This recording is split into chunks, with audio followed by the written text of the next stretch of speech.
Welcome back to the Homeschool Advantage podcast. I'm your host, Bex Buzzy, and today's guest is Michele Holmes, CEO of Homeschool Directive. She is a veteran homeschool mom of 30 years, and her desire is to help you give your student the best home education you can for their high school years. That's right, she's here to help you in those high school years. She helps homeschool parents create high school credits that meet their homeschooled teens' needs and interests. You'll get clear on credit requirements and be able to work out a plan for the next 4 years so you can confidently prepare your teen for life after graduation. In this episode, we talk about how you can use anything and turn it into a lesson and create credits based on that. Also, we talk about reinventing yourself and learning new things as an adult and parent, and show what a great example of a growth mindset that is to your children. And lastly, how you have worked so hard in the elementary school years. Don't give up now. The high school years are the easy part. You worked for this. So go grab your coffee, go grab your tea and a pen and paper, because you're not going to want to miss what Michele has to say. Let's get into the podcast. I will be holding a lesson planning masterclass on October 15th from 10 a.m. to 12 p.m. Pacific Standard Time. The first 100 people will get it for $25, along with 2 one-week science lessons after the masterclass. Register below, and I will see you on October 15th. Today, we have guest speaker Michele Holmes from homeschooldirective.com. Michele, say hello to our listeners and tell us something you think most people don't know about homeschooling. Hello. Hi, everyone. I'm so excited to be here. And what I find most interesting about what people don't know about homeschooling is that homeschooling high school is hard. A lot of people think that homeschooling high school is hard, and I'm here to tell you that it is not hard to homeschool high school. And another thing that I found that people don't really understand, that the modern homeschool movement actually started in the late 70s, the early 80s. John Holt and Dr. Moore, they kind of began this modern homeschool movement. And it was actually meant to be educational reform and not traditional school at home. And I think that's really important today, because with COVID and everybody coming into the homeschooling community, sometimes they get a little confused that, hey, I got to do exactly what the public school is doing in my home. And that's a huge misconception. Homeschooling was never meant to emulate the school system.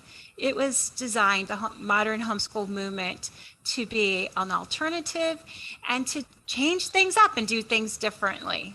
Wow, how we all get things confused, A lot of times when you see a pattern over and over again, and a lot of us came through from the public school system because that's all we actually knew. So there's very few people that I've met recently that are either second gen, homeschool, but I have met them. It's not that I haven't, I really have. And they have such strong convictions and such concrete thoughts and values, which I think is amazing. And I know for me, for a long time, I had to work at those things because I had so many different voices coming at me, telling me different things and telling me what to believe. And what's so cool is in homeschooling, the family is able to really speak into the family values and into their children. But at high school, sometimes parents get a little nervous. I know as a high school teacher, I will meet a lot of high school homeschool students because, either they want the public school experience or Better yet, I think parents are like, you know what? I think it's time for you to go to public school because they're just a little nervous. Like they're thinking that the work is so much harder, that everything is going to be more difficult. But in our last conversation, you actually said it was probably easier than teaching elementary and middle school. So tell us, you give people direction on how to create high school credits, meet their homeschool teens' needs and interests. Tell us more about Homeschool Directive and how parents can utilize your services. Well, I would love to. So, first, I'm a veteran homeschool parent myself of 32 years. I've actually just graduated my eighth child. She graduated high school this year. So, 2022, I retired as a homeschool parent, but my adult children are homeschooling. So, I will be in the homeschooling community for a very, very long time. Right. And I started Homeschool Directive as a result of helping a lot of homeschool parents in my local community. I ran a homeschool co-op that focused on high school classes, and we would average like 100 families, about 200 kids. And Wow. so, over the years, there was a lot of conversations, a lot of coaching locally. And then, COVID happened. And then I moved online to help homeschool parents take on the high school years. And so that's how Homeschool Directive kind of is why it's online. It's because I really feel strongly that with a little support, a homeschool parent, when they're having those feelings that you were talking about, oh, high school is scary and I don't want to mess up my kids for the rest of their lives. I'm just going to send them away. That homeschooling, anybody can homeschool. It's not for everyone, but with a little support, it takes that scariness out of it. And you can homeschool all the way through high school. And that's That's awesome. what they're there to help you with, is to take on those high school years with confidence. Yeah, that's so important because, you know, I also have heard that same thing that parents like, oh, I want to ruin them. I'm thinking, why would you think that someone else can do a better job than you? Someone who doesn't even know your child. How is that even possible that they're going to be able to better raise your child, better teach your child? Like you've been there since the beginning.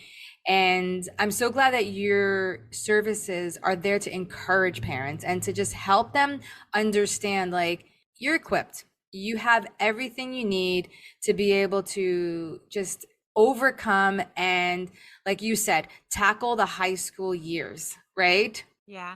I think what's really interesting that it doesn't make a difference if you've been homeschooling your kids from kindergarten or you're jumping into homeschooling at junior high, high school. The veteran homeschool parents that have been homeschooling, they have the same fears as if they were jumping in at the high school level. And it's that fear of not understanding what's expected of you as a parent.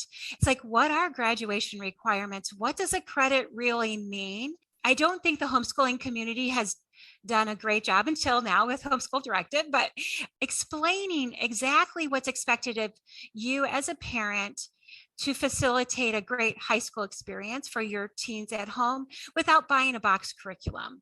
Now, box curriculums are great. They tell you exactly like, oh, this is what the credits will be if you do the whole thing. But sometimes box curriculums don't really work for your kid, and you need to think outside the box. But we're living here in 2020 with tons of resources for the homeschooling community with online classes. My oldest daughter was one of the first students to take college classes at high school, do dual enrollment.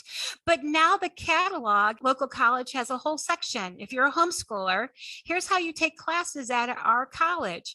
And so homeschooling has just become a more normal, right? But they still don't talk a lot at the high school level, like what are you supposed to do as a parent? And that's where the fear comes in, is how do I do a transcript? How do I know what to teach? And when do I teach it? And what happens if I don't want to teach chemistry again?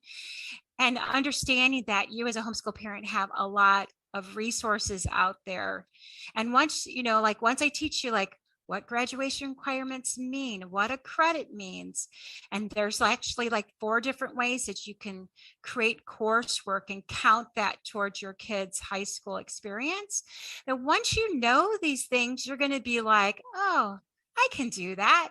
You as a teacher, you were trained and taught that, right? Like, what does a high school credit means? It just basically is a measurement of time that was spent on a certain subject, right? And you were taught that in your career choice, but homeschool parents that aren't teachers, we're always thinking we're missing something. Yeah, actually, we never were taught that. We just never had to deal with it because counselors do it. Counselors get taught that. So I think parents, a lot of times, they give us a lot of credit. No pun intended. No pun intended. Yeah, they think that we know a lot. I'll be really honest. Half the time, I don't even know what I'm teaching until like a couple of days before the class even starts. And I mean, last year I taught physics for the first time, and the last time I took a physics course was 20 years ago.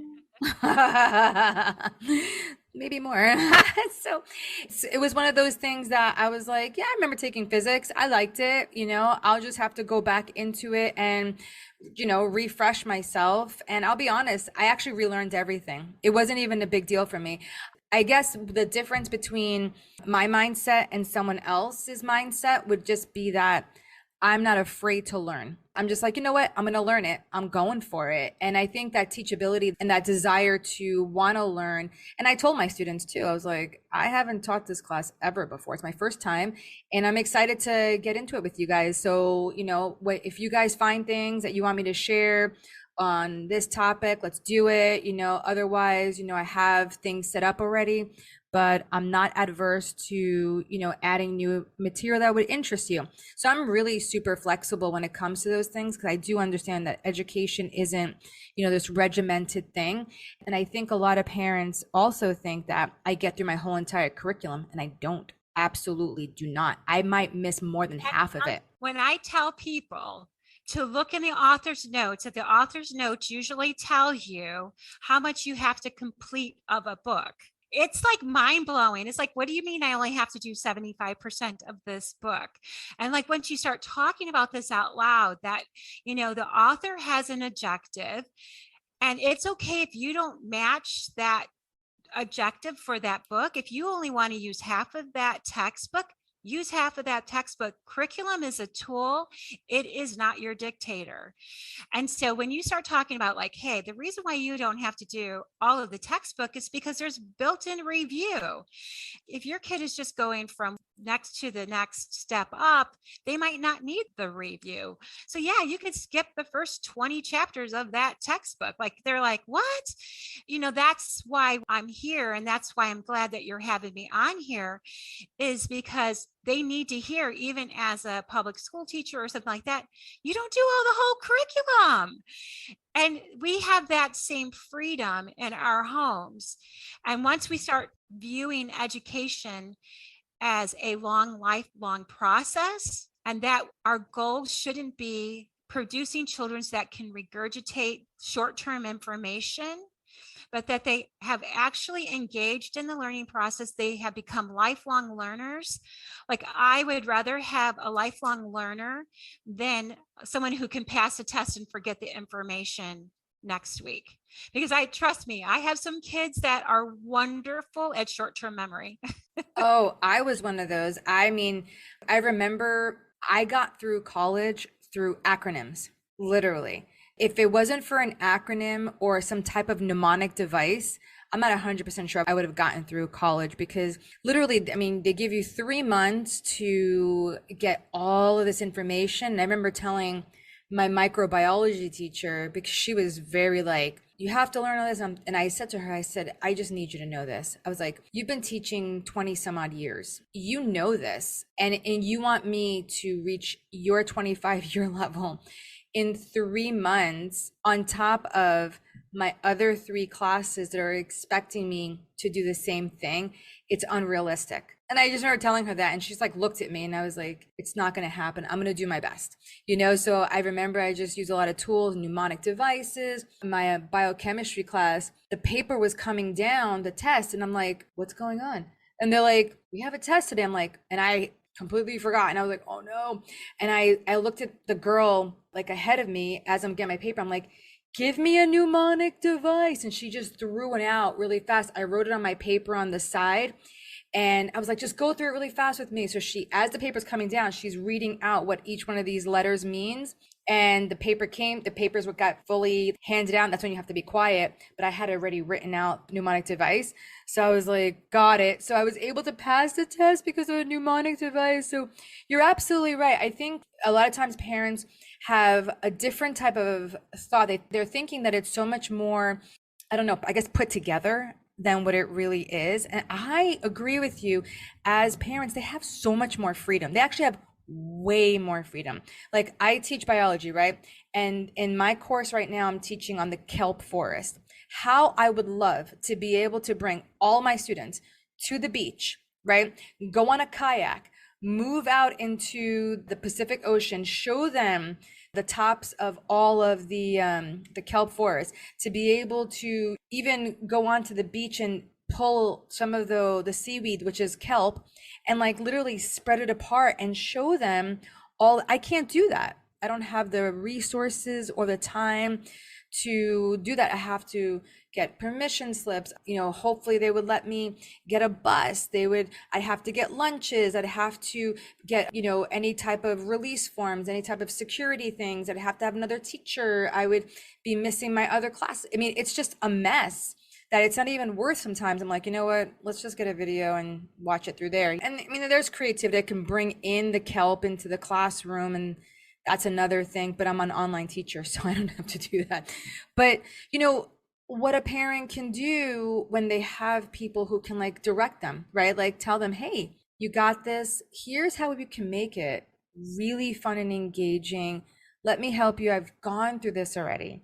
I've walked this walk. Take my experience and now build on it. And it's like they'll be modeling the same thing for their kid, because they're going to be teaching their kids, and their kids are going to take it over like your kids are. Yeah. They're now homeschooling.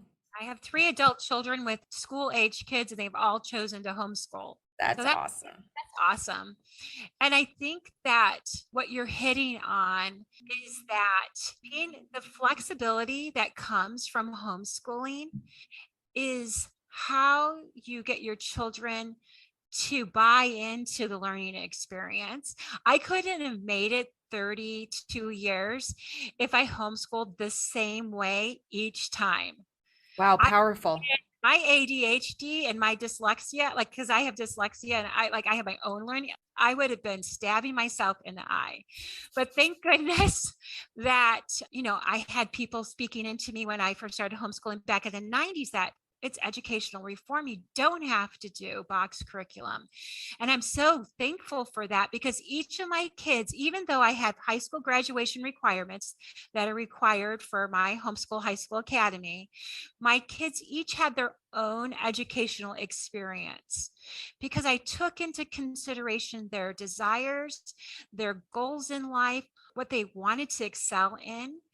And I was allowed, because of homeschooling, to cater their whole educational experience around those topics. And when I tell people that my kids have never asked to go to public school or private school, I'm serious. And I think that's because it was so in tune with what they wanted to learn that they said I would lose my own freedom of what I wanted to learn. There's no way I would go into a public school where I was being dictated. My youngest that went to college to start taking college classes was 13. She took French at the college level. But homeschooling gave us that opportunity, right? She was planning on going to France and different things like that. So they always had this desire to learn. Homeschooling gave me the freedom to customize what they wanted to learn. and I could count everything that they wanted to learn as a high school credit. I still tease like I can turn anything into a high school credit. I love that. So if my kids said that they wanted to live in a van underneath a bridge and be a traveling McDonald's employee, I could turn that into a high school curriculum and give them a ton of credits off of it. Because just think about all the skills that you have to learn. You can learn van life. You can learn how to security, how you're going to stay safe. Can you even get a job being a traveling McDonald's employee? But that's what homeschooling does. And, it's giving my children the opportunity to take classes at the college level. So my daughter, the youngest that I had go to college was 13. She took French, and we used our local college. And, the local colleges have a ton of money to use. And some of my kids got their college classes for free. My one daughter, the first daughter that started taking Spanish at the local college, she paid like $25 a credited hour. Right. And then I had twins that went and took classes there. And at that time, the scholarships were, if you got a C or better, you got your money back. So they just kept rotating the same $1,000 over and over again. And so the local colleges have been a way for us to accelerate learning, but yet not have to go to high school, because we had a family decision that we weren't going to let our kids graduate early, and that you're learning. And because some of my kids were done with high school by the time they were sophomores. Wow. And so I'm like, well, I don't necessarily want to graduate my, sophomore. So they just spent their junior and senior year working on writing and like taking a trade. Like my son did photonics. My one daughter became a cosmetologist. One became a Pilates instructor. So they all learned. One became a sign language interpreter. One learned a trade during their junior and senior year. So my kids had all these experiences. So they went to the college. All of my children have chosen to continue their education at the college level. It's just a decision that they've made. I have tons of friends whose kids started businesses, or there's a lot of different choices that our kids can do. And I think they're all successful choices. Absolutely. And so when you're in the homeschooling community, I think that's another thing that confuses parents coming into the high school, is that you're comparing your kids to somebody else's kids. And that you're like, well, my best friend's kids wanted to do this one certain pathway. And if I was to put my kids in that same box of learning, my kids wouldn't have been happy, because maybe my friends' kids wanted to go to an Ivy League school, and my other kids are like, hey, I want to get out of college as cheap as possible and start a business. Right. And so I think there's a lot of comparisons, and it doesn't have to be friends. It could be like in your own family. Let's say you have a sister-in-law, we're getting the homeschooling movement has been going on long enough. Now you have mother-in-laws that homeschooled, right? So we're starting to be able to compare ourselves to more and more people. And the damage that could be done is that you're not focusing on the right people. You should be focusing on your teen and creating the best possible experience for them. And who cares what all your friends or everybody else is doing? Because your kid is the one that's going to have to go pay their bills as adults. So you need to be setting them up for what they want to do, what they're passionate about, so they can take care of themselves as adults. And that should be our goal as a homeschool parent.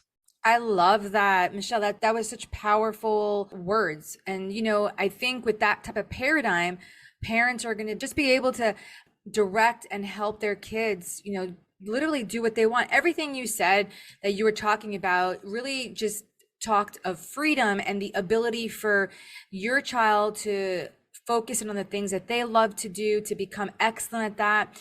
There's a scripture that says, those who are excellent in what they do, they go before kings. And that is really powerful. And nowadays, for us, it wouldn't be kings, but it would be presidents and future and all that. And, just people who have really excelled in their life, as our kids are growing and they're able to really hone in. I mean, those teenage years are so formative. They really, really are.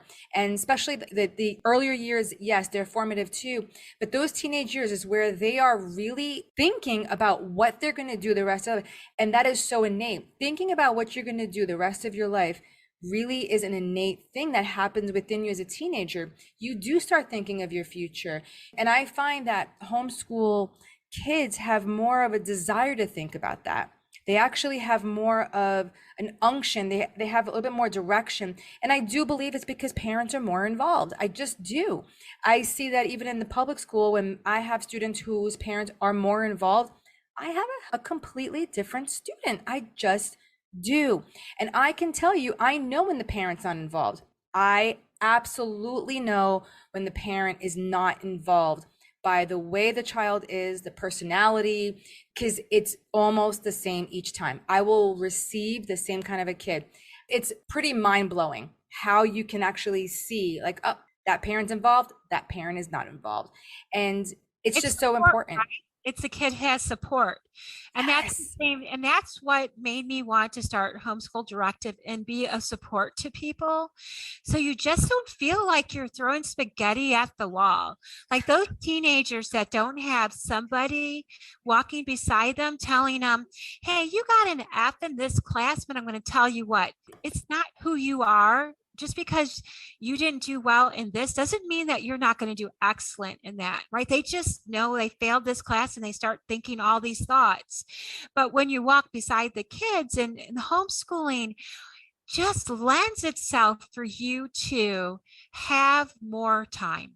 Like I will never look back at my last 32 years and ever wish I had done it differently, because now that I'm on, I have adult children who have children who are homeschooling, and I'm like, what a privilege it was to get to spend so much time with them. So as I started homeschooling for religious reasons and I moved on as the years, I started to homeschool because I just wanted more time with my kids. I just knew like, oh, they hit that 18 years old, and which is our goal is to produce, at least for me, it was to produce adult children that I liked, right?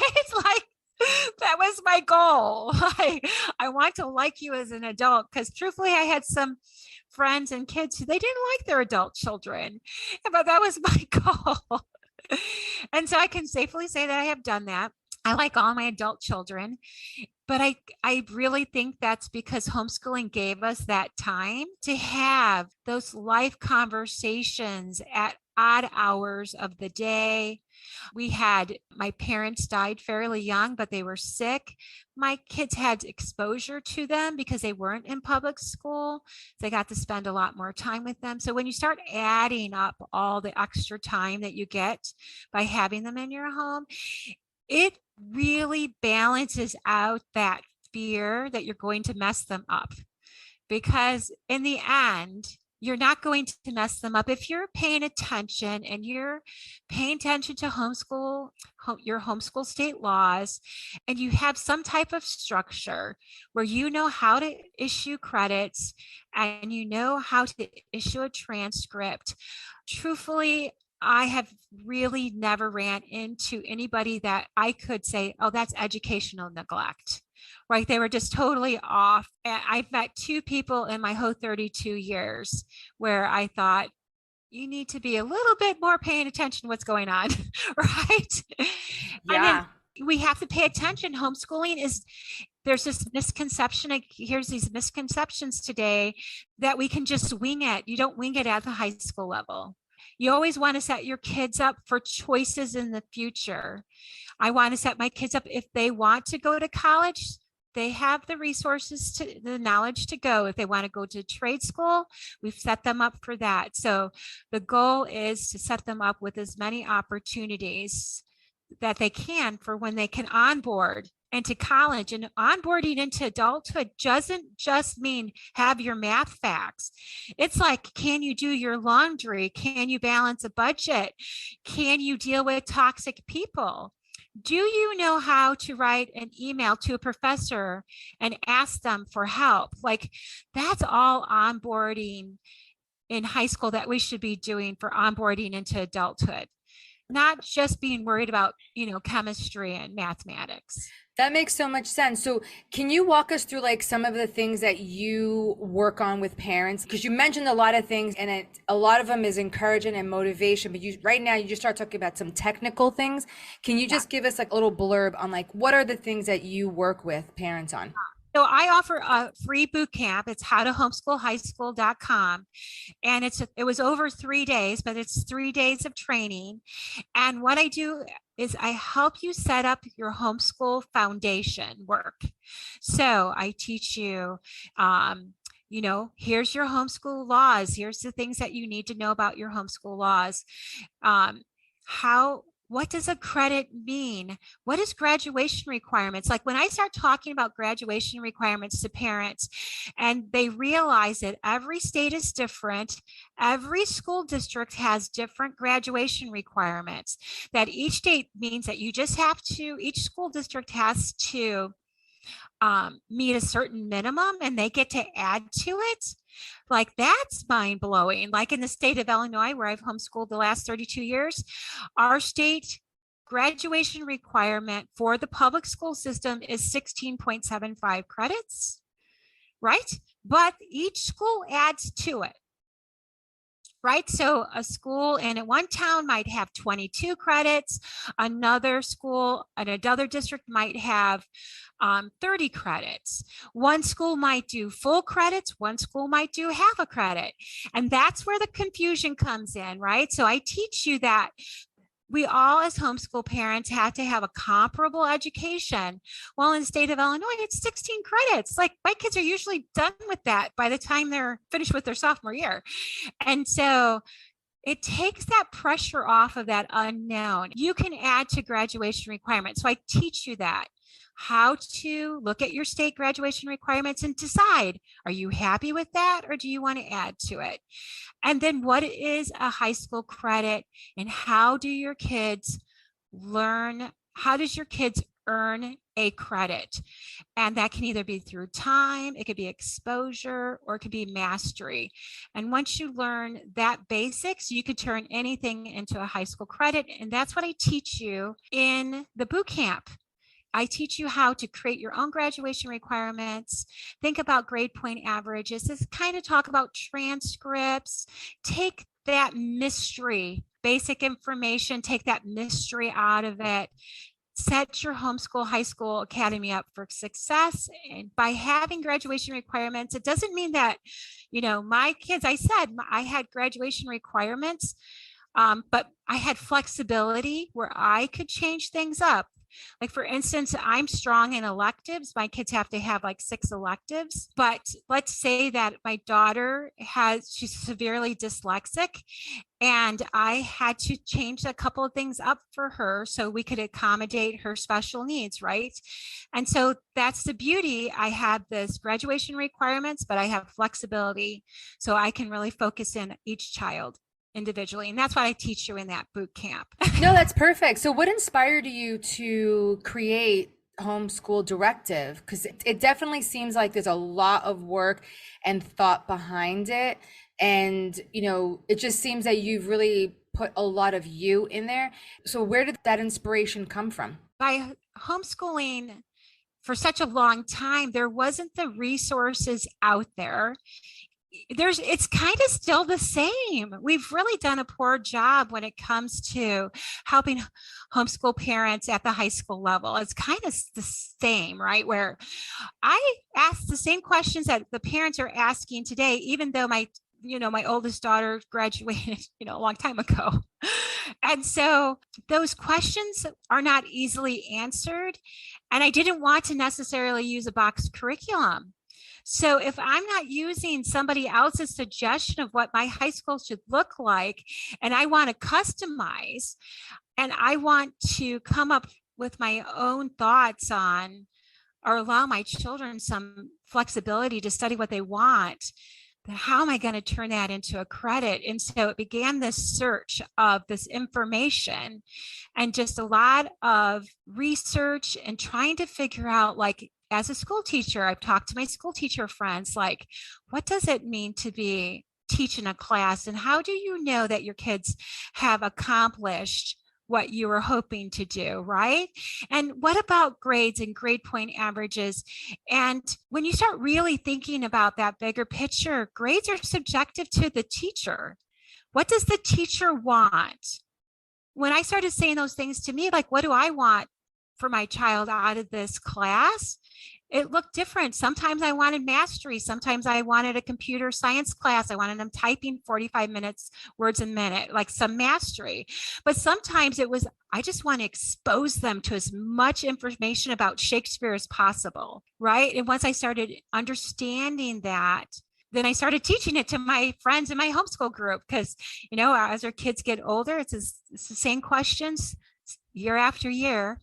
And so that's why Homeschool Directive is really just to take that guesswork out of it and really teach you how to customize your students' education so they'll thrive. So I love how you are able to really articulate everything and just put everything into perspective. And, moving forward, as we're wrapping this up, where can parents find your resources? Where can they connect with you and learn more about what you do on their own time? So I would love for your audience to visit my website. It's homeschooldirective.com. And from there, you can find my resources. I actually have tools to help with record keeping, to help you create a chorus. And we have a planner that my kids, I like to say it's a homeschool planner created by homeschoolers, because traditional school planners don't really work for the homeschool teen because there's just different nuances. And so I have these resources on there. And then you can find Homeschool Directive on Instagram and Facebook. Awesome. Love it. You're everywhere. You're just taking care of everything. And are you going to have another boot camp coming up? When do you have your boot camps? Like, do you have them like beginning of every year? When are your boot camps available? So you can go to howtohomeschoolhighschool.com, and it's an evergreen boot camp. We just made it evergreen because people were wanting to take it, they didn't want to wait.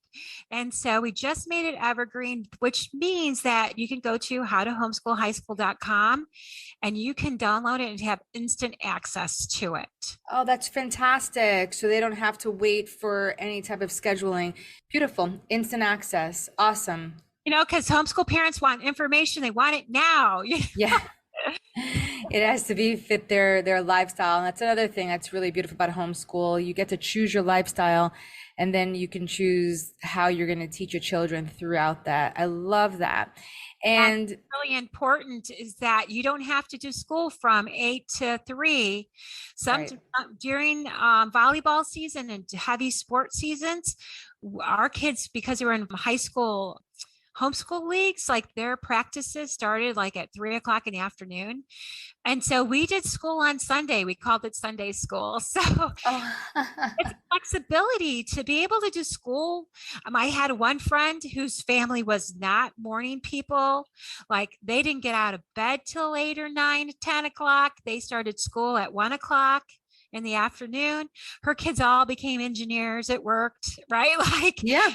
Think being in the homeschooling community so long, I saw so many different people take on homeschooling high school differently. And it was like, it works. How you set it up for your home, it's going to work. Because I saw demonstrated so many different ways. And that's the beautiful thing. It doesn't have to look like your homeschool doesn't have to look like anybody else's homeschool. I love the fact that you brought that up. I think that is another thing that parents think, that it has to look like school at home. It's not. The flexibility is amazing. So with that, our last question, we're wrapping this up. What is one big takeaway you want parents to walk away from our conversation today? I want your audience to hear me when I say, you can take on the high school years and you can do it. And if you need someone to walk alongside you, reach out, DM me. I'm here to help you. It is my goal to help 1 million people homeschool through high school, right? Like I just think homeschooling through high school is such a gift to the family. And I want to see more and more people not get afraid of it and start throwing their kids in school. Just want to say this really, really quickly is that if you've been homeschooling and you're in the middle school years, that's the hardest point of homeschooling high school. Like if you can get through an emotional, hormonal 10, 11, 12, 13-year-olds, you have done the hard work. Hang in there. High school is a cakewalk compared to middle schoolers. And so, like, I want to encourage you, especially if you're in that pre-adolescent teen who cries and you don't know why and they don't know why. That's the hardest part of homeschooling high school. I'm laughing over here because I remember, and just real briefly, I'll say it. I'm a high school teacher and I will be a high school teacher. I would not go to any other level. And I remember one year I was coming back into teaching. I had left for a couple of years. I went to teach college, which I honestly don't like college either. I was like, ooh, they're just sassy high schoolers. Don't like it, you know? So I came back and they were going to put me in middle school. And I had started my teaching career in middle school. And when they said middle school, I was like, you know what? I think it's time that I just retire altogether. I was like, I am not going back to middle school. Like I was about to just be done for the rest of my life. I was like, no, not doing middle school. So you're right. If you parents are able to get through the middle school years, high school students, I have to admit, they are awesome. I don't know where all this crazy, like, oh, they are awesome. High school kids are fun. They have creative ways they think. They're a completely different being at this point. Something shifts in their brain and man, they're awesome to hang out with. And even today, when I was my bio students, they're 14 years old. They're just the beginning of teenagers, you know? I was able to talk to them like legit and be like, hey, I just want you guys to know that your brains are still two halves. They haven't even made connections yet. Don't have those neurological connections that are going across yet. And they're happening slowly. And they're going to take another 10 years for your brain to fully form. 25 years old. I just said to him, I was like, don't make any concrete decisions about your body, about really anything until 25 years old, because your mind's going to change 100 times. Like if you do something to your physicality, you're going to be damaging your psyche. I'm just letting you guys know. Let your body grow, let yourself change and develop and become the person you're supposed to be. You'll know as you do hard things in life and as you reach those 20s. I remember all of a sudden I was like, wow, I feel so calm. And I remember that. I remember the crazy mind that used to just race all the time stopped. All these over emotions just really subsided. I remember just hitting 25 and being like, oh, I feel really good about myself. All those things just changed. I tell my friends who have adult children that, oh, give it 25, you'll become smart again. Yes. So good. So good. Yes. Awesome. Everything your mom told you was right. Your mom is brilliant. So yes. I just wait for my kids to get 25. So I got to get through middle school. Yes.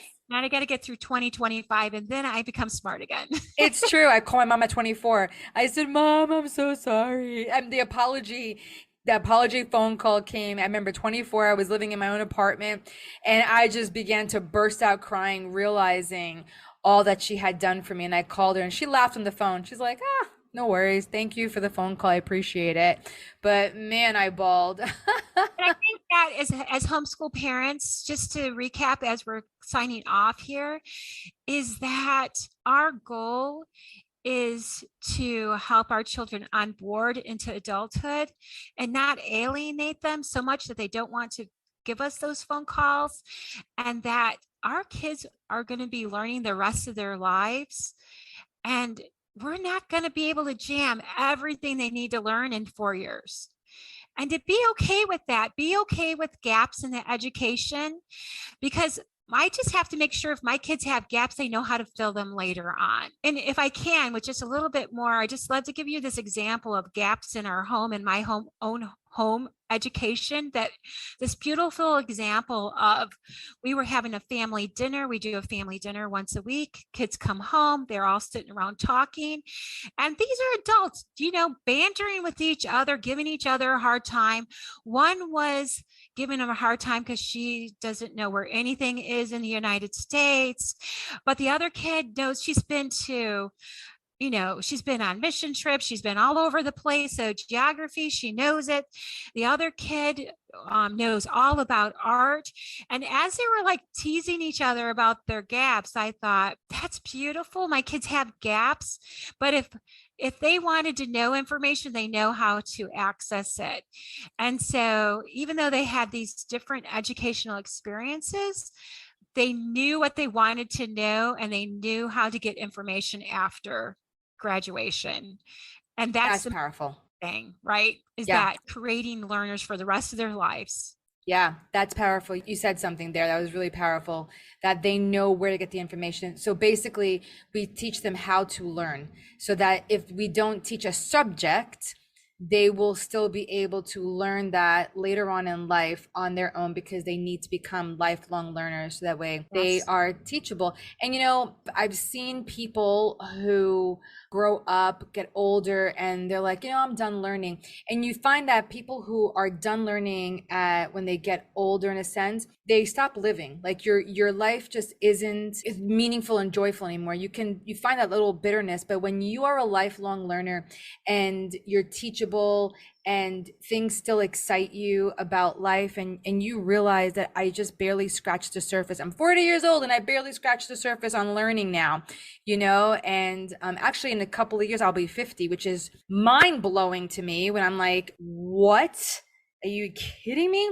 I'm going to be 50 in 2 years? No, that didn't happen, but it did, and it's a cool thing when I think about it, because I'm like, wow, my second half of life is going to be better than my latter half of life. So I'm excited for this next, this jubilee, this next chapter in my life. And that's because I am a lifelong learner, and I've taught myself to be teachable, and I keep that teachable spirit, that wonder. And, in my workshops, I do touch on about the parent, the mom, or the parent who's putting most of the energy in, not to forget themselves, that the perfect thing for you to do for your child is to become a lifelong learner yourself.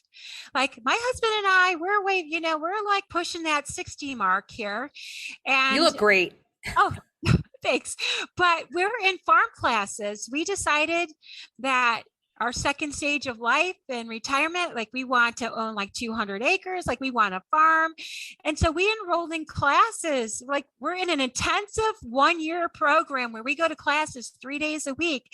And my kids are just like, not even fazed by it, because we've been showing them, my husband's taken college classes himself. We're always trying to learn, and don't get lost as a homeschool parent and just put all your focus on your kids. You need to be the example also of being that lifelong learner.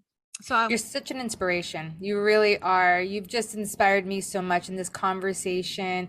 And I'm just so thankful that you took your time. I know you're in the middle of doing so many things, selling your house, taking this farming course, and doing your own gardening right now. And it's just, thank you so much for sharing your wisdom, sharing just all of your expertise. And I'm looking forward to hearing all the parents who are going to email you, and I get the chance to hear about it, to find out like just how their life has changed just by connecting with you and hearing this podcast. Oh, thank you so much. And thank you for doing what you're doing. It's so needed to have these open conversations. And I really appreciate you inviting me here. Awesome.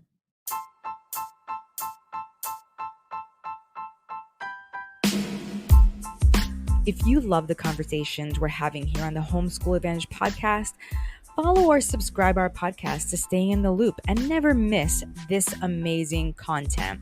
And please highly consider taking a minute to leave a positive rating and review to help others like you discover this show. See you next time.